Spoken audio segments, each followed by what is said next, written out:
नमस्कार दोस्तों, आप लोगों ने देखा होगा कि जम्मू कश्मीर ने पिछले कुछ समय से कई तरह की आपदाओं का सामना किया है। लोगों में डर और बेचैनी और घबराहट जैसी जो समस्या हैं वो देखी जा रही हैं। इन सब का हमारी मेंटल हेल्थ पर क्या इफेक्ट होता है और इसे कैसे बचा जाए, इस पर आज हम जानकारी हासिल करेंगे डॉक्टर जगदीश थापा जी से, जो कि जाने माने साइकेट्रिस्ट हैं। सर, आपका हमारे प्रोग्राम में स्वागत है। सर, हमारे जम्मू कश्मीर के लोगों की अगर बात की जाए तो कई तरह की आपदाओं का सामना हमने थोड़े से 2-3 महीनों में किया, चाहे वार जोन हो या फिर जो फ्लड लाइक सिचुएशन जो बनी जम्मू में।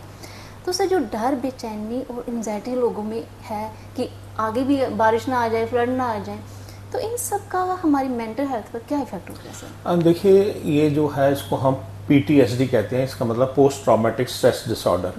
तो इससे एक सेंस ऑफ इनसिक्योरिटी होती है, एक डर होता है, बेचैनी होती है, घबराहट होती है, पैल्पिटेशन होती है, और फ्यूचर को लेके कि आगे क्या होगा क्या नहीं होगा, उसकी वजह से आदमी में थोड़ी सी सैडनेस भी आ जाती है, उदासी आ जाती है, और वो फेस करने की उनको लगता है कि अगर ऐसा हो गया तो हम कैसे कर पाएंगे।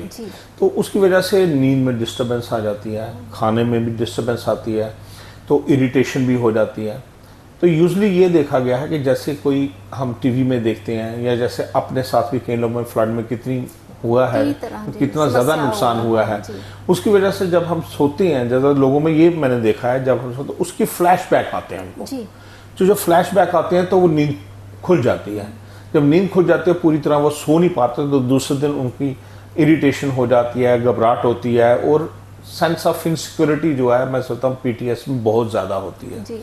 तो पहले तो ऐसा है कि अगर रेगुलरली ये फिनोमेना बन जाए, जैसे कितने समय तक जी जो लक्षण आपने बताए, ये कितने समय तक रह सकते हैं? जी देखिए, यूजली क्या है कि कोई भी अक्यूट स्ट्रेस रिएक्शन जो है उसके असर जो है 2 से 3 दिन तक तो नॉर्मल है।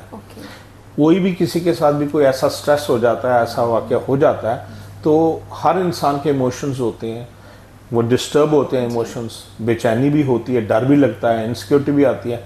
अगर ये सिम्टम परसिस्ट करते हैं मोर देन 2 वीक्स, तो उनको डॉक्टर की सलाह लेने की ज़रूरत पड़ती है, क्योंकि ये अब सिम्टम प्रोलॉन्ग हो जाए कि 2 वीक से ज़्यादा होने लगे, तो उनकी मेंटल हेल्थ पे काफ़ी असर पड़ता है। इसके हमारी जो मेंटल हेल्थ है वो इफेक्ट हो सकती है। सर, आपने इलाज की बात की, अक्सर जो इस समय जो हो रहा है हमारे समाज में, जहाँ सोसाइटी में देखा जाए, जो डर और बेचैनी का जैसे हम बात कर रहे हैं, सर अगर कोई साइकेट्रिक हॉस्पिटल जाने से घबराता है, जहाँ फिर डॉक्टर की सलाह ही नहीं लेता, वो सोचता है ये तो ठीक हो जाएगा, तो सर इसका नए आयाम क्या है, कैसे राहत पाई जा सकती है? देखिए, ऐसा है कि एक आजकल ऐप भी है, मानस करके जी, ऐप से आप जुड़ सकते हैं।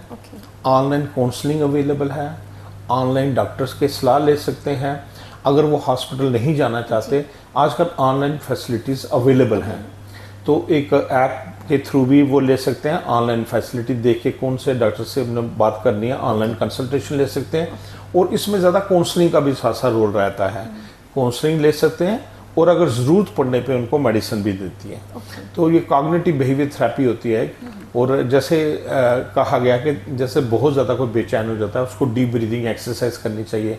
अपना मन जो है डाइवर्ट करने के लिए योगा, मेडिटेशन, वर्शिप, ये भी आदमी को काफ़ी रिलैक्स करती हैं, ये करनी चाहिए। इंटरेक्शन बढ़ाने चाहिए, फैमिली में इंटरेक्शन करिए, दोस्तों से बात कीजिए। इससे क्या है कि मन डाइवर्ट होगा और वो परेशानी कम होती है। तो अपनी जो परेशानी है किसी को भी आप बताएंगे, या ये मैं बोलूँगा कि अगर आदमी को परेशानी को लिखता है तो आधी परेशानी वहीं ठीक हो जाती है। तो जैसे हम अपनी बात, हम कहते हैं ना कि मन हल्का हो जाता है बात करने से, तो दूसरा तरीका ये भी है, अगर जैसे आप बात नहीं करना चाहते, आप उस बात को लिखोगे 2 बार, तब भी आपको रिलीफ मिलता है। तो ये चीज़ें जो है करनी है। अगर ये परसिस्ट करते हैं सिम्टम, तो उसके बाद डॉक्टर की सलाह लेना ज़रूरी हो जाती है। इलाज क्या रहता है, इलाज की बात कीजिए? इलाज देखिए, इसमें ज़्यादातर काउंसलिंग का रोल रहता है। एक फैमिली सपोर्ट सिस्टम को स्ट्रेंथन करना है, सोशल सपोर्ट सिस्टम को स्ट्रेंथन करना है, और अगर आपको ज़रूरत पड़ रही है तो फिर आपने क्लिनिकल साइकोलॉजिस्ट की सलाह लेनी चाहिए। अगर उससे आपको थेरेपी से आराम आता है जी। तो अगर सिम्टम बढ़ते हैं ज़्यादा, तो कुछ थोड़ी बहुत मेडिसिन भी अगर लेनी पड़ेगी, जैसे डिस्टर्बेंस है, घबराहट वगैरह की, या नींद डिस्टर्ब है, तो मेरे ख्याल है वो थोड़ी सी राहत दे सकते हैं। जो एंटी हैं। डिप्रेसेंट मेडिसिन होती हैं, क्या इनकी फिर कहीं आदत तो नहीं लग जाएगी? जी नहीं, बहुत बड़ा क्वेश्चन ये बहुत बड़ा क्वेश्चन है। आपने भी ये क्वेश्चन तो अच्छा पूछा, ये बहुत बड़ा क्वेश्चन है। ऐसा कुछ भी नहीं है। आजकल जितनी भी मेडिसिन हैं, जैसे एंटी डिप्रेसेंट्स हैं, एंटी एंजाइटी हैं, कहीं को जनरल एंजाइटी डिसऑर्डर होता है, या फोबिया की मेडिसिन होती हैं, इनके वो नहीं है कि जैसे खा के सो गए या इनके नींद ज़्यादा आएगी, ऐसा नहीं होता है। और ये आदत डालने वाली मेडिसिन नहीं है आजकल। जिसमें चाहना आप हो सकता है जब जरूरत कभी पड़े भी, तभी हाँ, खा जी जी, ओके, बिल्कुल। तो सर जो घर के बच्चे और बुजुर्ग हैं, उनकी जो एंजाइटी है उसे कैसे मैनेज किया जाए? देखो, एंजाइटी का तो एक फैमिली सेटअप जो है ना, फैमिली का एनवायरनमेंट जो है उसको अच्छा रखना बहुत ज़रूरी है।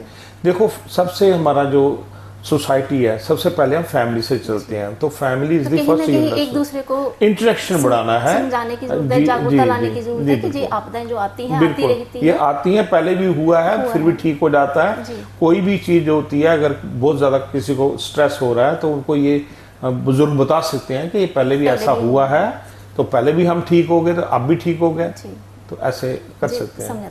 सर, प्रिवेंटिव मेजर्स क्या बताएं कि हमें जो अब जो स्ट्रेस है, एक्यूट स्ट्रेस या पोस्ट ट्रॉमेटिक स्ट्रेस है, वो ना हो, इसके लिए हमें क्या करें? जी देखो, प्रिवेंटिव मेजर का मैंने आपको जैसे बताया कि हम अपने मन को डाइवर्ट करें। जैसे मैंने कहा डीप ब्रीदिंग करनी चाहिए, इंटरेक्शन करनी चाहिए, वर्शिप करनी चाहिए, मेडिटेशन करनी चाहिए, इंटरेक्शन दोस्तों से बढ़ाना चाहिए, रिश्तेदारों को हेलो हाई बोलिए, उनका भी हाल चाल पूछिए क्या है। तो इंटरेक्शन सबसे ज़्यादा ज़रूरी है। लोनलीनेस से ये चीज़ें ज़्यादा बढ़ती हैं, और नॉलेज जो है वो पूरी होनी चाहिए। कई बार हम सुनते हैं कि बहुत ज़्यादा अगर कहीं हो गया तो हम सोचते हैं कि बड़ा नुकसान हो गया, तो उसका असल में ना भी हुआ हो। जब तक हम एक न्यूज़ को अच्छी तरह वेरीफाई ना करें, उस पर भी हम वो नहीं दे सकते। तो ज़्यादातर जो है फैमिली सपोर्ट सिस्टम और सोशल सपोर्ट सिस्टम का रोल काफी ज्यादा रहता है। आपने कहा कि चुप नहीं रहना है, जी जी जी जी, बातें करनी के साथ बात करनी है और जी, समझाना है और जागरूकता लानी है। सर, आपने कीमती समय हमारे साथ शेयर किया, आपका बहुत बहुत शुक्रिया। तो दोस्तों, डॉक्टर साहब हमें बता रहे थे कि आपदाएं आती हैं और आती भी रहेंगी, लेकिन आपको मूव ऑन होना होगा, क्योंकि डर का जीवन नहीं जिया जा सकता है। इस प्रोग्राम में इतना ही, अगले अंक में फिर हाजिर होंगे।